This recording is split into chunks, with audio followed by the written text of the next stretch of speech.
নমস্কার। কবিতায় কথা বলিতে আমি সুশান্ত।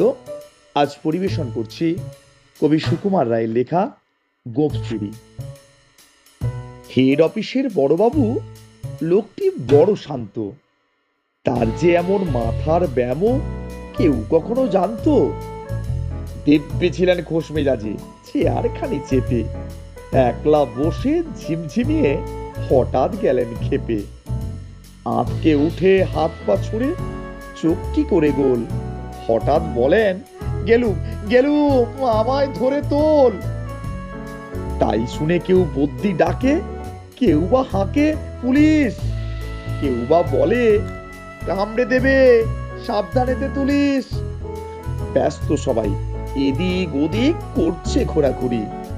বাবু হাঁকেন, ওরে আমার গোঁফ গিয়েছে চুরি।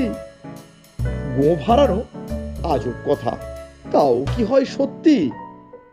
গোঁফ জোড়া তো তেমনই আছে, কমেনি এক রত্তি। সবাই তারে বুঝিয়ে বলে, সামনে ধরে আয় না, মোটেও গোঁফ হয়নি চুরি, কখনো তা হয় না। রেগে আগুন তেলে বেগুন, তেড়ে বলেন তিনি, কারো কথার ধার ধারি নে, সব বেটাকেই চিনি। নোংরা ঝ্যাঁটা, খ্যাংরা ঝাঁটা, বিচ্ছিরি আর ময়লা, এমন গোঁফ তো রাখতো জানি শ্যামবাবুদের গয়লা।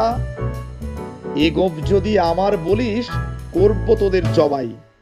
এই না বলে জরিমানা করলেন তিনি সবাই। ভীষণ রেগে বিষম খেয়ে দিলেন লিখে খাতায়, কাউকে বেশি লাই দিতে নেই, সবাই চড়ে মাথায়। অফিসের ওই বাঁদরগুলো মাথায় খালি গোবর, গোঁফ জোড়া যে কোথায় গেল কেউ রাখে না খবর। ইচ্ছে করে এই বেটাদের গোঁফ ধরে খুব নাচি, মুখ্যগুলোর মুন্ডু ধরে কোদাল দিয়ে চাচি। গোঁফকে বলে তোমার আমার, গোঁফ কি কারো কেনা? গোঁফের আমি, গোঁফের তুমি, তাই দিয়ে যাইছে না। নমস্কার।